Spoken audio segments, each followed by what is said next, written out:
Olá, seja bem-vindo à Escola Bíblica.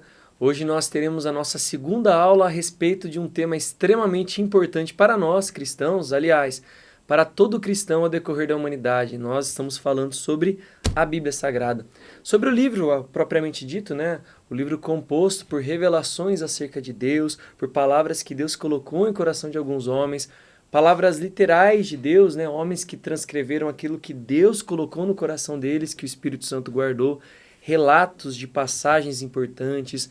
Nós vimos na aula passada como a Bíblia foi estruturada, como o cânon, ou a escolha dos livros sagrados foi feita, as diferenças que a nossa Bíblia protestante tem para a Bíblia ortodoxa, que tem para a Bíblia católica, né? Como as denominações variam, o entendimento às vezes de alguns livros também variam. Então nós passamos a aula passada falando da Bíblia enquanto uma revelação materializada de Cristo, uma revelação materializada de Deus e do seu propósito, né? Então, se nós pudéssemos imaginar Deus eterno, Deus na sua glória, em todo o seu poder, ele escolheu se revelar a homens e para isso ele utilizou homens vocacionados para escrever. Determinados homens escreveram sobre a história da humanidade pautada na experiência com Deus e nós temos desde Adão e Eva no jardim até a revelação do Apocalipse de João, de homens falando acerca de Deus e Deus vocacionando esses homens para essa finalidade. Nós temos que entender que Deus, além de escolher alguns homens, de capacitá-los, nós vemos claramente uma ação do Espírito Santo preservando a Bíblia. De modo, como nós falamos na aula passada, que a Bíblia é suficiente para a minha experiência de fé, para a minha vida espiritual. Todos os livros que compõem a Bíblia são o que eu preciso para me relacionar com Deus. De modo que aquilo que está fora da Bíblia pode ser talvez um ponto de curiosidade, um ponto de complementar o entendimento bíblico, mas não é extremamente necessário como a própria palavra. Resumindo, tudo que está na Bíblia foi Deus que quis e tudo que não está na Bíblia também foi Deus que quis. O mesmo Espírito Santo que vocacionou homens a terem experiência com Deus, vocacionou outros homens a escreverem essas experiências e outros homens a conservarem os relatos dessa experiência. Então nós acreditamos que a Bíblia, tal qual nós temos, ela é suficiente. Nós não precisamos de nenhuma fonte adicional, nenhum texto adicional, nenhum livro adicional. A própria Bíblia é suficiente. Você tem 66 textos que você pode ler e transformar completamente a sua vida. A Bíblia, ela por si só, ela é a vida de Deus. A Bíblia, ela é viva. Então você que de repente acha que ler a Bíblia é algo monótono, você é desafiado a encontrar Deus nessas palavras, sabendo que o mesmo texto, quando relido, ele traz informações, revelações novas acerca de Deus. Deus, ele não esgota tudo o que ele tem para te dizer numa única leitura bíblica. Por isso que nós temos o costume de sempre ler a Bíblia. Não é uma atividade que você lê uma vez, concluiu e não precisa nunca mais, você só precisa orar. Não, é uma atividade de buscar o Espírito Santo, encontrar Cristo, Deus, o Espírito Santo, toda a sua obra na palavra e se aprofundar em conhecimento. Nós chegamos a dois pilares, a oração e a leitura bíblica. Sem os dois, a sua fé ela é inexpressível, a sua fé não tem relevância espiritual. Então, você que gosta de orar, é um incentivo para que você leia mais a palavra, e você que já gosta de ler a palavra, que você também faça a leitura num ambiente de oração, não somente no ambiente de meditação, entender o que o texto propriamente tem dito, mas entender que talvez o que a Bíblia quer dizer para você nos tempos que você tem vivido. Então, na primeira aula nós falamos sobre um panorama geral, introdutório acerca da Bíblia, a divisão entre Antigo e Novo Testamento. E nessa aula o meu convite é para que você avalie, estude conosco a divisão propriamente dita da Bíblia. Na aula passada, um panorama geral. Nessa aula nós precisamos ver quais as divisões que compõem a Bíblia. Qual a diferença do Antigo para o Novo Testamento? Afinal, o que é um testamento? O que é um testamento? Qual a legalidade que eu tenho com o testamento? O que difere a história de Davi? Por que ele está no Antigo Testamento? A história a partir de Paulo está no Novo? Sobre isso que nós vamos falar. Eu te convido hoje, então, a estudar um pouco sobre a divisão da Bíblia na nossa série Introdução ao Estudo da Bíblia Sagrada. Série de duas aulas que agora nós estamos na segunda, divisão da Bíblia. Basicamente, a Bíblia ela é formada por dois testamentos, um cânon sagrado, um tomo de vários livros que é dividido, a primeira divisão clara é dois testamentos, o Antigo Testamento e o Novo Testamento. Quando nós olhamos ali no slide, o Antigo Testamento é o livro, né? A série de livros, o bloco de livros, né? Praticamente a metade da nossa Bíblia impressa, né? Então, quando nós olhamos para essa série de livros aqui, nós temos o Antigo Testamento de um lado e o Novo Testamento do outro. Essa é a divisão, o Antigo um pouco maior, o Novo menor, mas não são opostos, na verdade são complementares. O Antigo Testamento é o livro que nós compartilhamos com os judeus, em que recebe o nome de Taná, ou Bíblia Hebraica. Veja, o cristianismo é a revelação de Cristo para os judeus. Os seguidores de Cristo compõem uma nova interpretação, por assim dizer, uma atualização a partir de uma nova aliança com o próprio Deus daquilo que foi estabelecido no judaísmo. Nós temos a mesma herança, nós recebemos a herança abraâmica, nós estamos enxertados nas promessas de Deus e por isso nós compartilhamos do mesmo livro que originalmente foi dado aos hebreus, foi dado aos judeus. Então hoje um judeu ele faz a leitura desses livros sagrados chamados de Taná, por nós chamados de Antigo Testamento. Por que nós temos que lê-lo? Porque Cristo foi um judeu e porque Deus deu promessa para os judeus que se cumpriram em Cristo e também deu promessas para o povo que nós somos herança, que nós somos descendentes de certa maneira. Então você, mesmo que não seja um judeu, seja por religião, por etnia, você que sendo cristão tem uma obrigatoriedade de entender o que Deus falou antes de você. Cristo veio como um judeu e deu origem ao cristianismo a partir de uma nova aliança, a partir de uma nova autoridade muito mais profunda que a lei mosaica, que é a lei de Moisés. Isso nós encontramos no Antigo Testamento. Então, não diz respeito só você entender o que Cristo fez a partir dos evangelhos, o que fará com a conclusão de todas as coisas em Apocalipse, mas entender como é que Deus tem trabalhado desde o começo da humanidade até os períodos antes de Jesus, períodos um pouco que estavam às portas da vinda de Jesus, né? Se você não entendeu o Antigo Testamento, você não vai conseguir entender que Jesus Cristo é o Messias. É importante, então, que você dê a mesma relevância para os dois livros.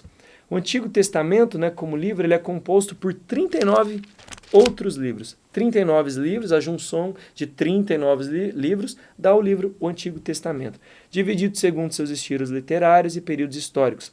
No Antigo Testamento que você encontra figuras centrais. Das várias figuras centrais, nós destacamos 3, profetas, reis e sacerdotes. Por que essas 3?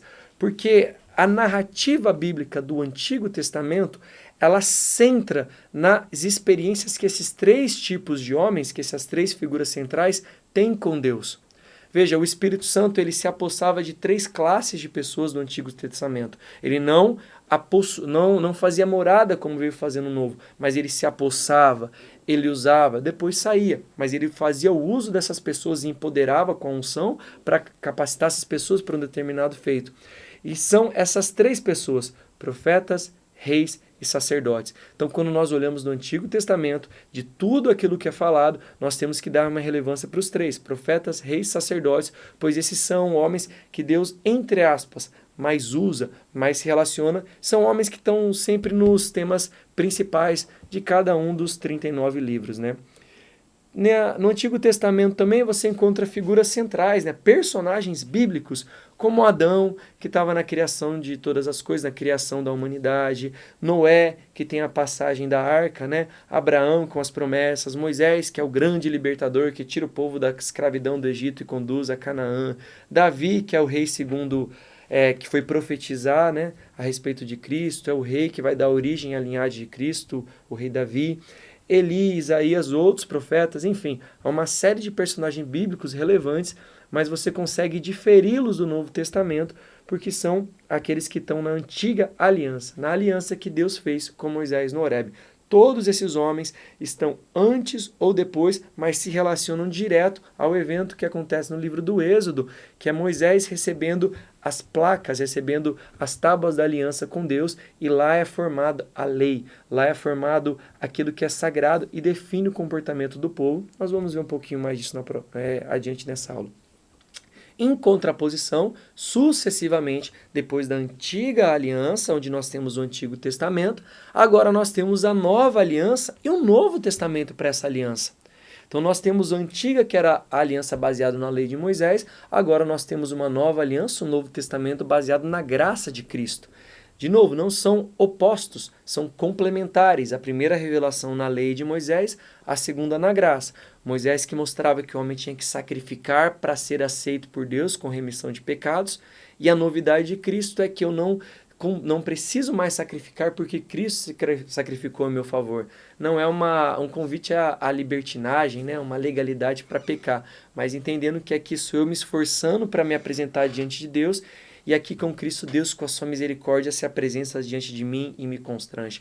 Não são substitutos, são complementares. Então, todo o Antigo Testamento é relevante, assim como o Novo. E o Novo vai falar mais de Cristo, nós temos mais feição, né? Porque maior que Moisés é Cristo, maior que Davi é Cristo, e nós acabamos utilizando talvez mais fácil para o nosso dia a dia a nova aliança, o Novo Testamento, né? A nossa fé está, de certa forma, mais pautada naquilo que Cristo fez do que na memória do que Moisés fez, né? O Novo Testamento, como nós vemos no slide, ele é um livro exclusivo dos cristãos, que enfatiza a revelação de Jesus Cristo, seu nascimento, ministério, morte, ressurreição e retorno, e a formação da igreja primitiva. A igreja primitiva é Jesus, ele no cenáculo forma os apóstolos, os discípulos mais próximos, ele morre, ressuscita, volta para falar com esses homens e os capacita a receber o Espírito Santo, e esses homens vão ao decorrer das nações pregando o Evangelho. Quando eles pregam o Evangelho, as pessoas são convertidas e passam a se relacionar. Esse é o corpo de Cristo, pessoas convertidas a Cristo, que professam Jesus como Senhor e Salvador, formam a igreja primitiva, a igreja dos primeiros séculos, até que ela vai avançando e chega em Roma. Hoje nós fazemos parte da igreja, o corpo de Cristo, independente da sua denominação. Você é um cristão, sendo você um cristão salvo, um filho de Deus, você faz parte da igreja de Cristo, independente da denominação evangélica, no caso, né, como nós temos estudado, mas o corpo de Cristo ele foi formado desde o cenáculo, capacitado em Atos 2 com Pentecoste e vai avançando. E a Bíblia não conta a nossa história de hoje. Conta a história até brevemente ali, a experiência de Paulo em Atos e depois as cartas que Paulo vai deixando, as cartas de Pedro, Tiago, Judas, enfim, as experiências da igreja primitiva. No Novo Testamento nós temos a revelação de Jesus e a formação da igreja. Hoje nós cremos que Jesus continua sendo revelado, que Cristo está vivo e fazemos parte de uma igreja. Uma coisa indissociável da outra. Nós só podemos testificar, uma das maiores testificações da vida de Cristo, que Cristo está vivo, é porque existe a igreja. Pessoas que continuam a ter experiência com Cristo e se relacionam com outras pessoas, outras comunidades, que dão o nome de igreja. E a história da igreja está no Novo Testamento. Por isso, assim, é obrigatório que você, cristão, entenda o Novo Testamento, que você estude os livros do Novo Testamento.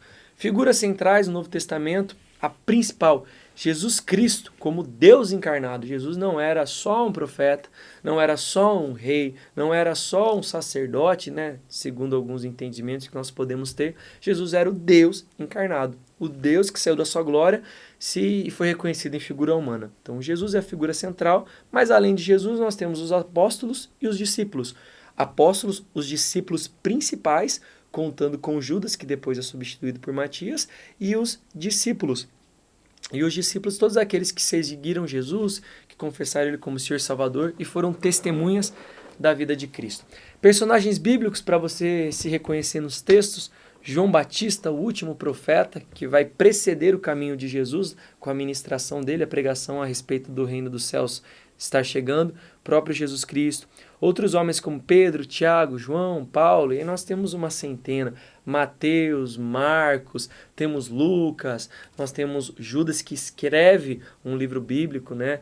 Não é o Judas que traiu Jesus, nós temos outros homens muito importantes que você já difere um pouco, né, do Antigo Testamento para o Novo Testamento. Então, basicamente, a tua Bíblia, a minha Bíblia, nossa Bíblia, ela é dividida em duas partes, Antigo e Novo Testamento. Antiga Aliança, Nova Aliança, e como Deus se relacionou com esses dois tipos de povos, com essas duas classes do povo de Israel, sendo transicionado muitas coisas para a Igreja do Senhor. O Antigo Testamento, nós temos algumas observações ali no canto, você pode acompanhar. No Antigo Testamento, aqui Deus, enquanto o soberano Criador, que se revela e forma um povo para o adorar. A história do Antigo Testamento é Deus começando a se revelar. A primeira revelação de Deus não está no Novo Testamento, está Jesus Cristo de uma maneira mais clara. Mas o Antigo Testamento traz Deus formando todas as coisas, criando todas as coisas, formando o homem e a mulher e se revelando a ele. E a partir disso, Deus vai continuar a se revelar e formar um povo para adorar, que é o povo de Israel, é o povo judeu. E o Novo Testamento é o Filho revelando a paternidade divina e o seu plano de restauração de todas as coisas. De novo, é Deus revelando, mas aqui Deus, no primeiro exemplo, né, no Antigo Testamento, Deus revelando a si mesmo, e no Novo Testamento, o Filho revelando o Pai. Então, aquele Deus Criador que fez todas as coisas, que era soberano no Antigo Testamento, no Novo Testamento ele vai ter um nome, o Pai. Vai ser o Pai de Cristo, unigênito, e o Pai de Cristo enquanto primogênito, o Pai de todos nós. Então nós temos a figura de um Deus criador, mas um Deus também que sabe ser Pai, e um Deus que é Pai. Não são opostas, são complementares. Nós vivemos com um relacionamento claro com um Deus soberano, um Deus justo, mas também um Deus Pai, porque foi talvez uma das maiores contribuições de Cristo, né? Talvez uma das maiores revelações de Cristo, do ministério de Cristo, foi revelar Deus enquanto um Pai, não somente como um Criador de todas as coisas, não somente como um juiz, como aquele que governa e rege toda a humanidade, mas como um Pai. Essa é uma das diferenças entre os dois testamentos. Quando nós olhamos o que é um testamento, agora, por que o nome testamento, né? Nós podemos entender que são documentos que relatam as alianças de Deus com a humanidade. Devem ser vistos como relatos, códigos de condutas e documentos que atestam a legalidade espiritual e a herança que temos em Cristo. Onde deve estar pautado o seu comportamento? Na sua oração sem base bíblica? Aí fica difícil, né? O Espírito Santo ele vai sempre ministrar o nosso coração. Mas veja, talvez às vezes nós buscamos do Espírito Santo algo que o Espírito Santo já quis que tivesse escrito. Então você se questiona como você deve fazer e agir de uma determinada solução e Deus não te responde porque ela está escrita e talvez Ele queira que só você leia. Como eu devo agir de tal maneira? Se você tem uma frequência de ler a Bíblia, talvez você já encontre diretamente a tua resposta. E o que o Espírito Santo falar para você vai ser uma confirmação, talvez uma ampliação daquilo que está escrito na Bíblia. Você imagina, Deus ele fala, o que Deus falou foi escrito em 66 livros, né? Claro que Deus falou muito mais, mas o que ele achou suficiente está em 66 livros. Imagina que se Deus tivesse que falar tudo de novo para mim, tudo de novo para você, não faria muito sentido ter um livro escrito, né? Então, por que eu devo dizimar? Peraí, eu vou ler na Bíblia. Por que eu devo congregar? Meu Deus, o Espírito Santo me revela. Não, eu vou ler na Bíblia. Ah, eu li. Agora, Espírito Santo, potencializa o meu entendimento. Por que eu devo perdoar? O Espírito Santo tem que descer e vir falar comigo? Não, está aqui na Bíblia. Entenda que a Bíblia é um manual de conduta. E muito mais que um simples manual, ela é um manual de legalidade espiritual. Se as suas orações, os seus louvores, a forma com que você se relaciona com Deus é limitada ao seu emocionalismo e o seu racionalismo, tenha certeza que você não tem profundidade espiritual. Por quê? Deus ele reconhece a própria palavra. Essa palavra te imposta de autoridade. Por isso que dizer em nome de Jesus é tão importante. Mas que nome de Jesus? Baseado em que você pode dizer? Eu só tenho certeza que eu digo algo em nome de Jesus quando eu leio o que Jesus fez. Aí eu posso dizer em nome de Jesus. Se cumpra tal coisa em nome de Jesus, porque Jesus já cumpriu ela uma outra vez. Jesus já fez isso de uma outra maneira. Jesus já me deu a legalidade. Agora você vê que a Bíblia ela, assim, é uma ferramenta.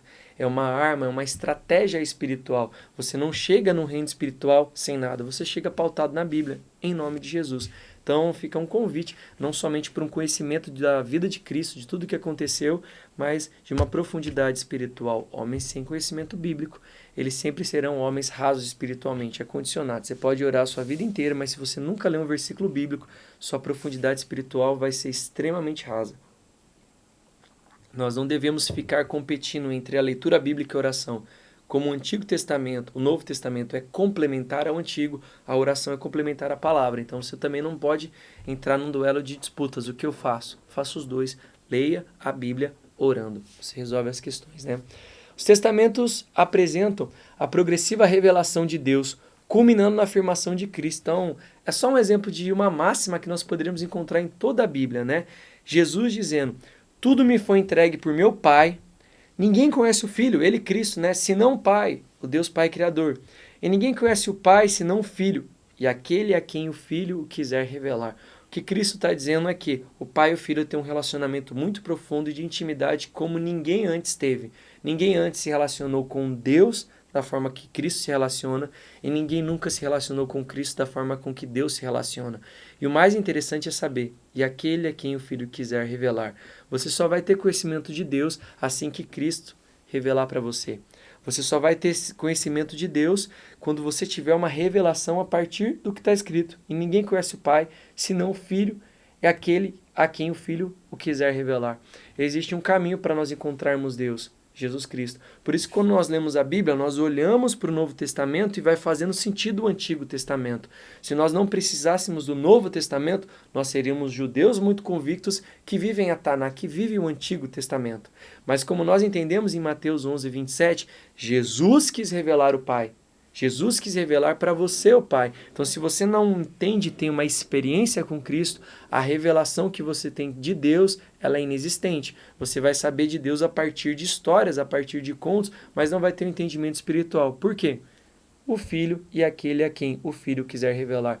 Cristo escolhe revelar. Então entenda, quem você deve buscar? Não estou dizendo que Deus não tem relevância, não é isso. Mas Deus está no destino e Jesus é o caminho. Busca Jesus. Quando Jesus quiser revelar Deus para você, você vai ter até clareza do Antigo Testamento. Porque algumas passagens diferem. Deus no Antigo Testamento é tão violento e no Novo é diferente. São faces diferentes do mesmo Deus, que só faz sentido quando o Filho revela ao Pai. Então muitas questões que talvez você tenha sobre fé, sobre a sua vida, sobre espiritualidade, só vão fazer sentido quando o Filho revelar o Pai para você. Quando você se encontrar com Cristo e Cristo lhe explicar quem é o Pai, seja do Novo como do Antigo Testamento, o mesmo Deus Pai Criador. Mateus 11, 27 tem que ser uma reflexão na nossa vida para o entendimento bíblico. Seguindo nos slides, a diferença, breve aqui, para nós voltarmos do Antigo e Novo Testamento. O Antigo Testamento é a primeira metade da Bíblia, anterior ao nascimento de Cristo. Cristo é tão importante que ele divide a Bíblia em antes e depois e a humanidade em antes e depois. A grande revelação de Deus, que é a palavra sagrada, é dividida entre antes e depois de Cristo. Não é antes e depois de Paulo, não é antes e depois de Pedro, não é antes e depois de Noé, de Moisés, é antes e depois de Cristo. E a humanidade não é dividida entre antes e depois de Abraão, não é dividida entre antes e depois de Moisés. A história da humanidade é dividida entre antes e depois de Cristo. Repare como a Bíblia tem autoridade, e Jesus tem uma autoridade maior, o mundo, toda a história é dividida entre antes e depois do nascimento de Cristo. A Bíblia só testifica isso. A história é resumida na Bíblia nessa divisão. Voltando para o slide. O Antigo Testamento relata fatos ocorridos desde quando?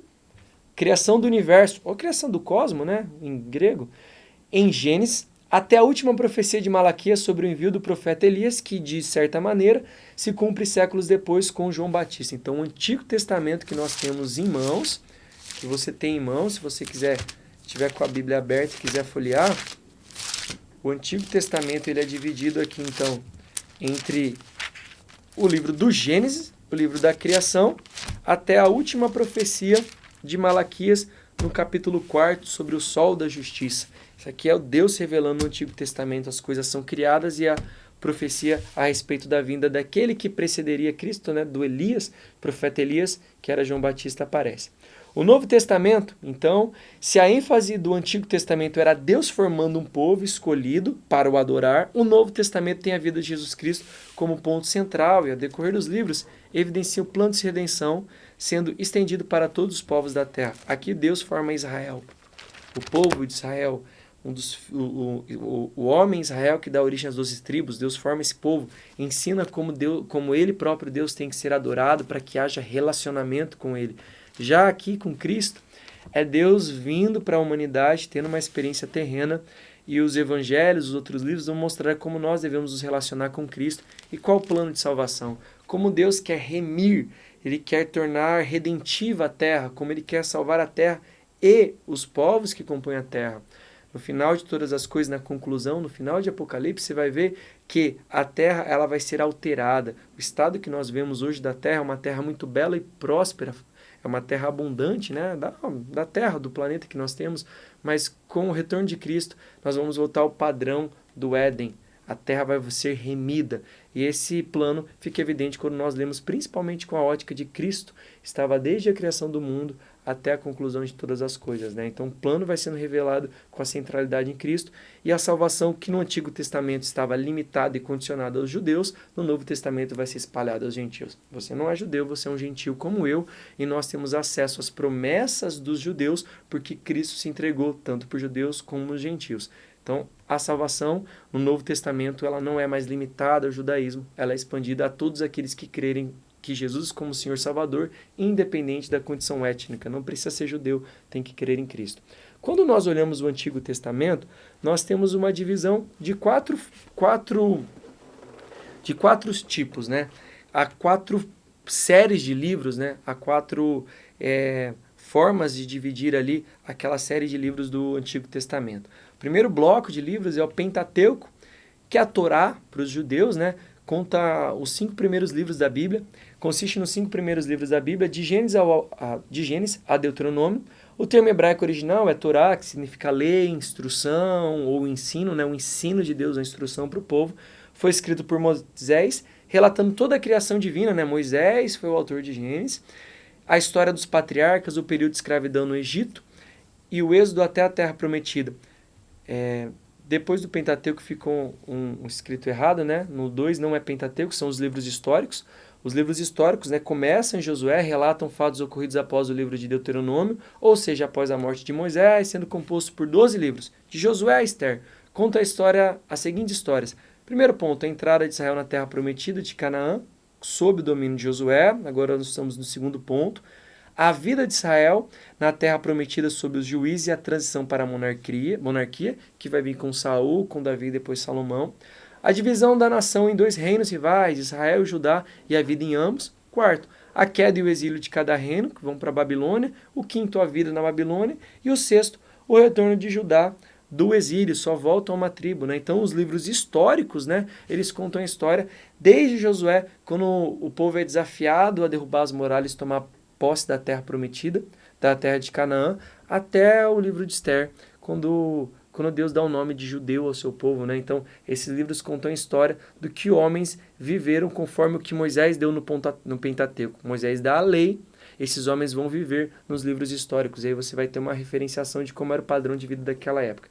O terceiro ponto são os livros poéticos. As poesias do Antigo Testamento são livros como Jó, Salmos, Provérbios, Eclesiastes e Cantares. Salmos talvez sejam os livros mais famosos, né? Quando principalmente Davi salmodiava a Deus. Salmo 23, o Senhor é meu pastor, nada me faltará. Davi derramava a alma dele, mas também Davi não foi o único escritor, né? Você pode olhar embaixo do slide ali no final.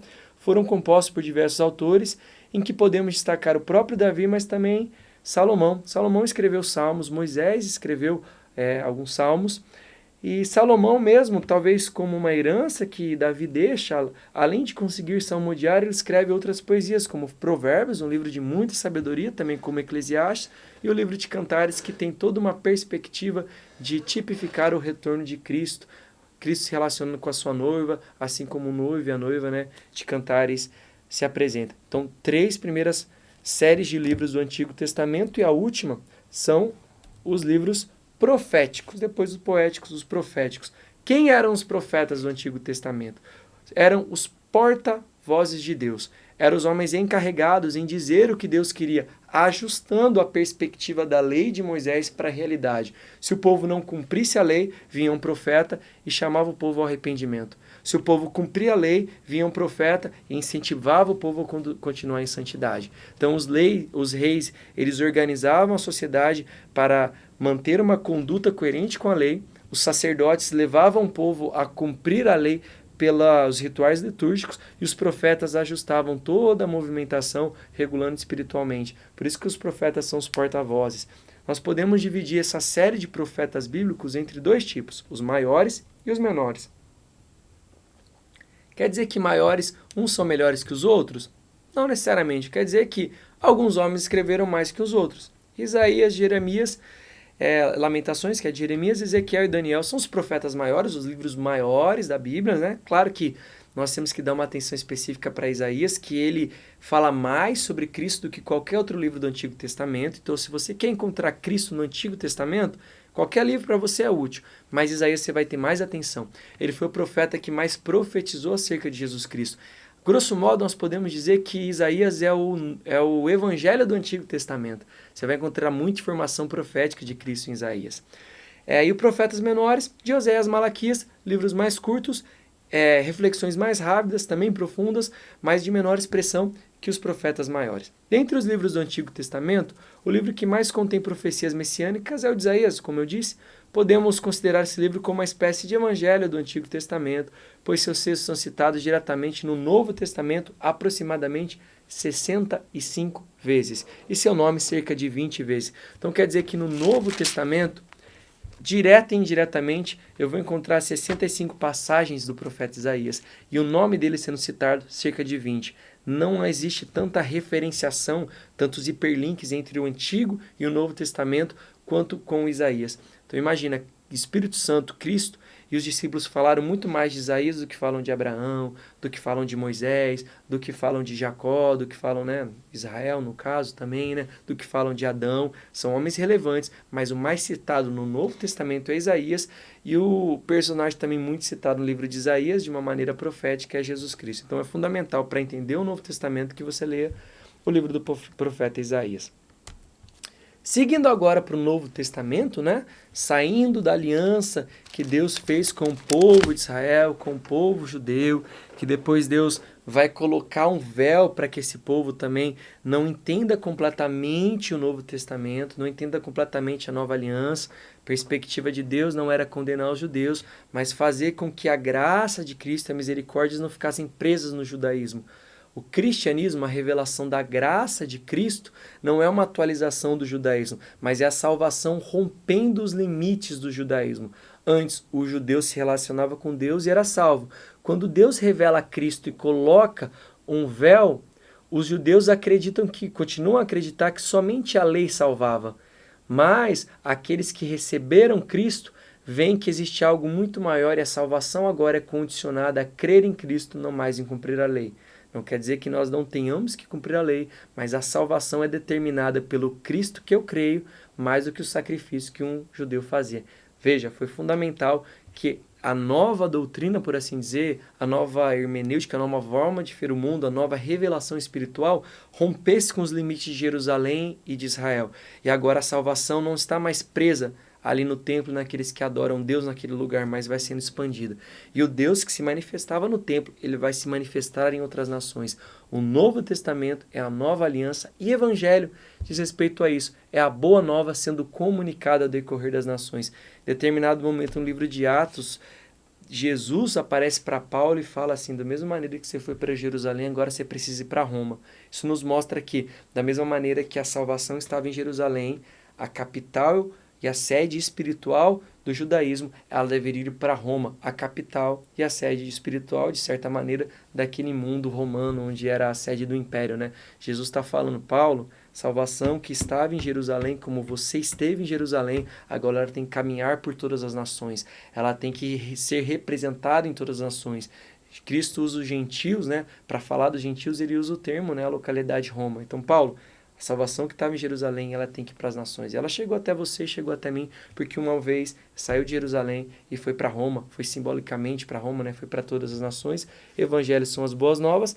E o evangelho escrito, como nós podemos ver no slide, o objetivo dos 4 evangelhos, Mateus, Marcos, Lucas e João, é oferecer um relato da história de vida de Cristo, uma espécie de biografia, desde o nascimento até a sua morte e ressurreição.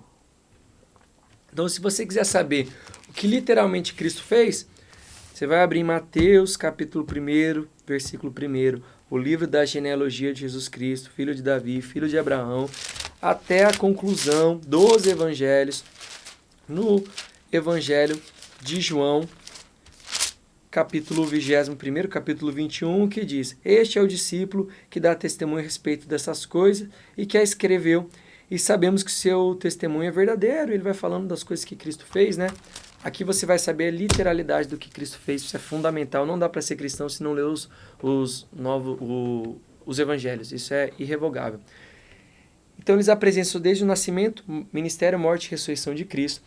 Embora ofereçam relatos que variam entre si, há algumas diferenças no evangelho, os evangelhos como um todo compartilham a visão de que Cristo é o Messias prometido, a centralidade é todos entenderem como Cristo como grande Salvador, que possui um relacionamento único com Deus e que traz a promessa de salvação divina. Os 3 primeiros evangélicos, né, são chamados sinóticos, Mateus, Marcos e Lucas. Sinótico, visto de uma mesma maneira, de um mesmo ângulo. Os 3 veem Cristo de uma mesma maneira e relatam de maneiras parecidas. O primeiro evangelho que tem na sua Bíblia é Mateus, mas o primeiro evangelho escrito é Marcos. Marcos escreve quando acompanhava Pedro em suas ministrações em Roma. Marcos tinha uma limitação na fala do grego, mas mesmo assim ele foi vocacionado pelo Espírito Santo, que apesar de erros de ortografia, ele consegue escrever o evangelho. E o nome, né, propriamente evangelho, a mensagem de Cristo, quem dá é Marcos. Marcos capítulo 1, verso 1. Princípio do evangelho de Jesus Cristo, Filho de Deus, como está escrito no profecia de Isaías. O nome evangelho vem daquele, foi dado pelo Espírito Santo através do discípulo, né, do evangelista mais simples, menos douto, menos conhecedor, que era Marcos. Mateus, Marcos e Lucas, né? E João vai ter uma visão diferente. Se você olhar ali, João é aquele que chama Jesus de logos, de palavra, verbo, talvez na tua tradução. Ele tem uma visão de uma perspectiva espiritual maior sobre Cristo. Ele vai dar uma visão que complementa, né? Tem uma visão mais profética, mais espiritual de Cristo, né? E complementa os 3 que são muito mais históricos. Fundamental que você perceba essa divisão. E João é aquele que vai ver a profecia do Apocalipse. Então já convinha da parte de Deus que fosse um homem mais espiritualmente elevado, não mais importante, mas que tivesse um feeling diferente, uma escrita diferente, uma capacidade de comunicar tanto a judeus como a gregos, né? João tinha uma autoridade para isso e ele que viu o Apocalipse, né? Então essa é a diferença. O evangelho de Mateus apresenta Jesus como um rei, o evangelho de Marcos como servo, de Lucas como homem, e o evangelho de João, o que é diferente dos sinóticos, né? De uma perspectiva mais espiritual, apresenta o Filho de Deus como a palavra, como Logos. O Novo Testamento ele tem mais ainda outras 3 divisões, 4 ao total, evangelhos, livros históricos, epístola e profético. Mais diferente do Antigo Testamento, que tinha vários livros históricos, nós temos um único livro histórico. Esse livro histórico é o livro de Atos, Atos dos Apóstolos. Lucas ele foi vocacionado a escrever muito daquilo que ele viveu com Paulo, e você encontra os relatos de Lucas dessa maneira. Certa parte do livro de Atos, Lucas fala do que Paulo vivia, em outra parte ele se inclui, ele começa a falar do nós, o que ele ouviu de Paulo e o que ele viu com Paulo. Entenda? Lucas é inserido no Novo Testamento, né? No relato de Atos. E é bem interessante também nós vermos que o livro de Atos, aquele que sucede o Evangelho de João, né? O único livro histórico da Bíblia, começa da seguinte maneira. Livro de Atos, capítulo 1, verso 1. Se tiver na sua Bíblia, acompanhe.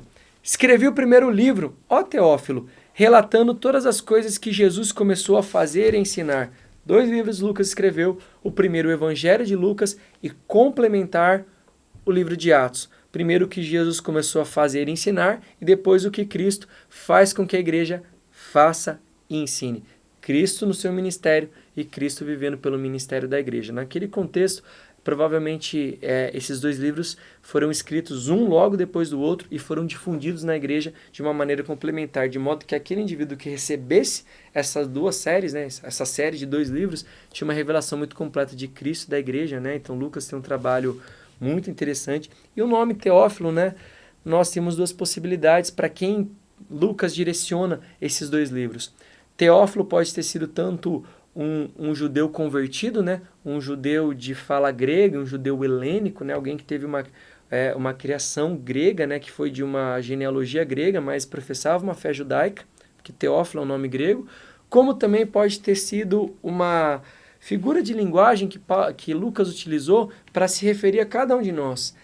Teófilo. Tel vem do grego teos, que diz respeito a Deus, e filo vem de filéu, vem de amigo. Então, Teófilo, de uma certa maneira, significa para o português amigo de Deus. Lucas escreve muito bem o Evangelho, o livro de Atos, e entrega ele para o amigo de Deus. Talvez era Teófilo um homem, mas talvez de respeito a mim e você. Talvez Lucas tenha escrito para um conhecido, ou talvez ele tenha escrito para você e para mim. Nós somos como Teófilos, né? Nós devemos ser, eu devo ser um Teófilo, assim como você, aquele que é amigo de Deus e precisa conhecer dele. Veja, aquele que vai receber a revelação de Cristo precisa conhecer Cristo na Escritura. Aquele que é amigo de Cristo recebe uma Bíblia, né? Recebe a revelação do Evangelho e do livro histórico de Atos. Essa é a escrita de Lucas, a contribuição dele, né? O único livro que nós temos que conta a história de Pedro, de Estevão sendo martirizado. Conta muito da história da igreja em Jerusalém, muito da ação de Pedro. Tiago é o primeiro mártir, né? Até que é uma transição e começa a enfatizar na história de Paulo. A salvação saindo de Jerusalém, sendo espalhada, expandida pelas viagens missionárias de Paulo até chegar em Roma. É fundamental nós vermos a movimentação de uma vertente do judaísmo que é o começo da história do cristianismo, até a estruturação de doutrinas e de uma igreja expressiva a partir do ministério de Paulo, né? Temos várias epístolas, são cartas, né? Como nós vemos no slide, o Novo Testamento é composto por 21 cartas que relatam os fundamentos doutrinários da vida cristã e são divididas segundo seus autores. São distintas dos evangelhos pelo fato de não serem composições narrativas e terem por base apresentar uma reflexão mais profunda sobre o significado da morte e ressurreição de Cristo relatadas nos mesmos.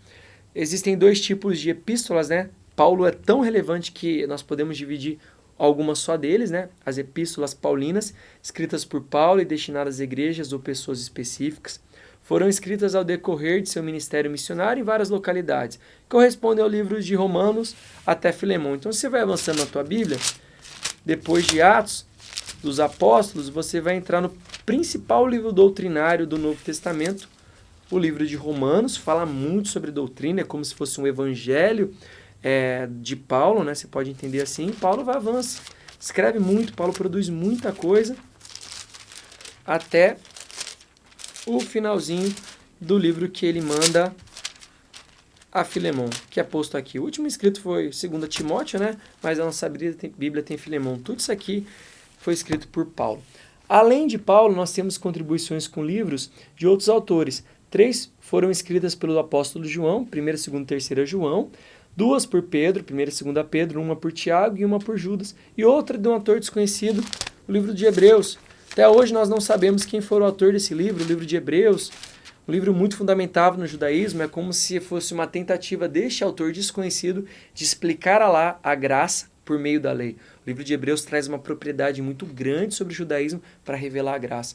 Não era um judeu falando por judeu, era um judeu, né, de etnia, mas convertido ao cristianismo, justificando porque doutrinariamente a graça ela revelava a lei.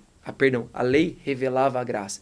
Então o livro de Hebreus tenta explicar a graça por meio da lei. Um convite para você.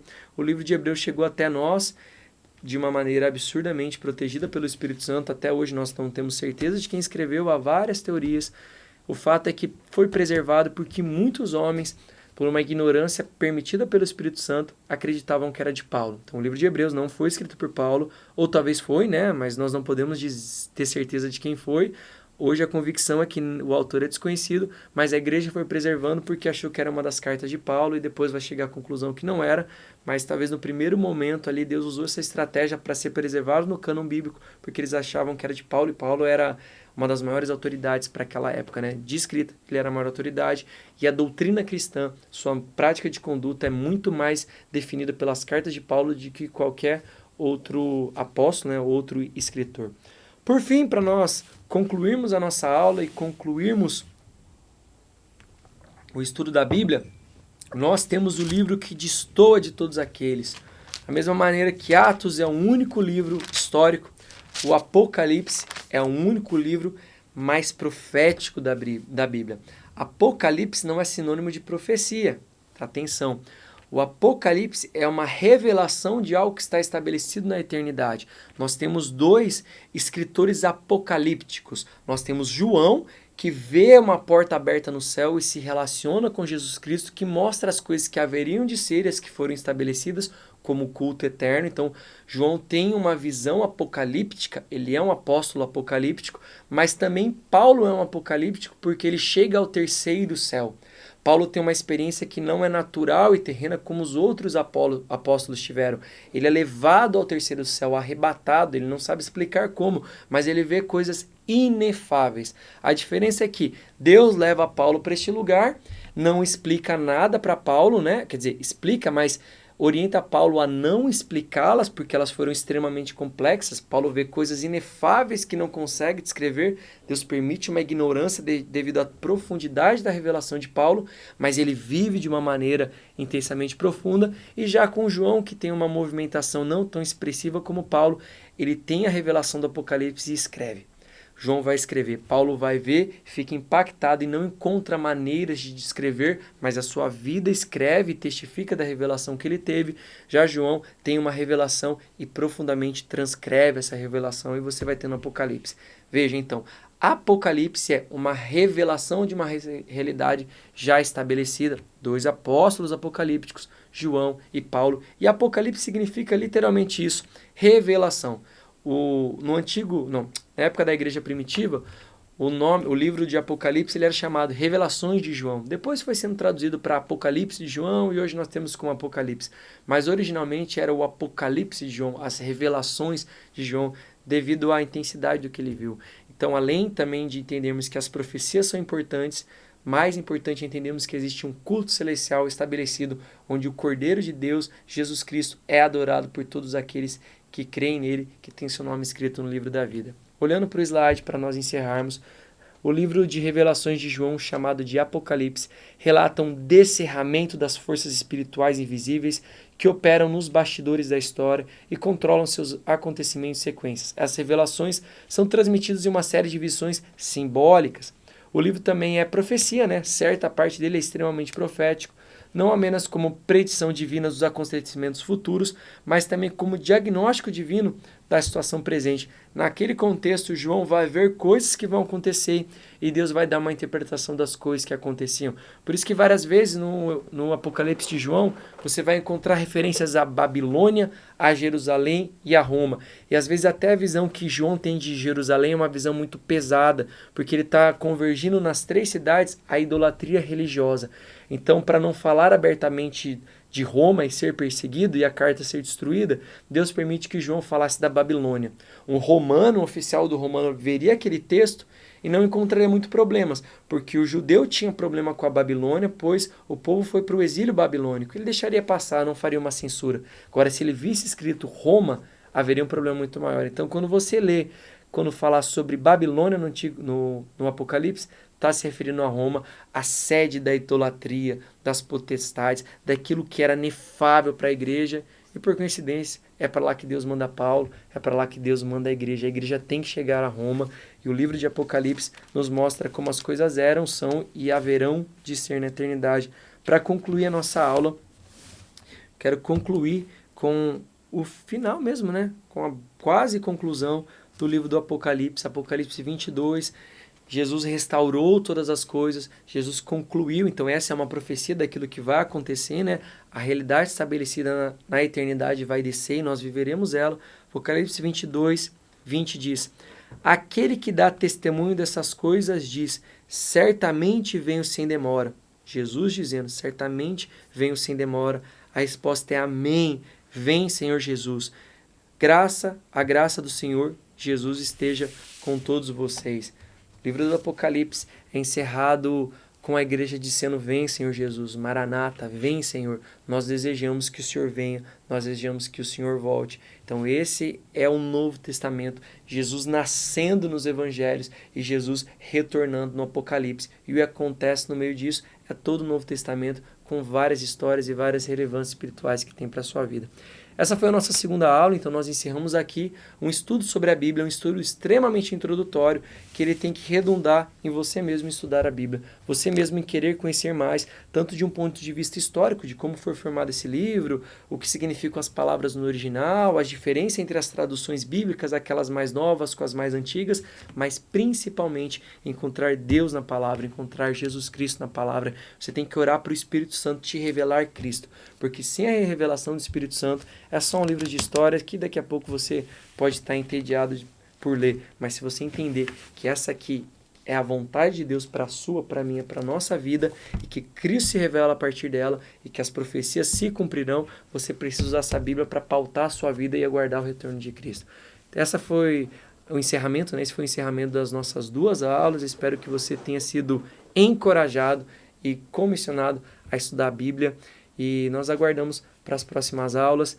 Tem atividade de, a partir de agora, então, esquadrinhar mais o seu coração e encontrar mais Deus na palavra, lendo a Bíblia em oração. Lendo a Bíblia num contexto de oração, cumprindo duas grandes responsabilidades espirituais que nós temos. Obrigado pela tua presença, que Deus te abençoe.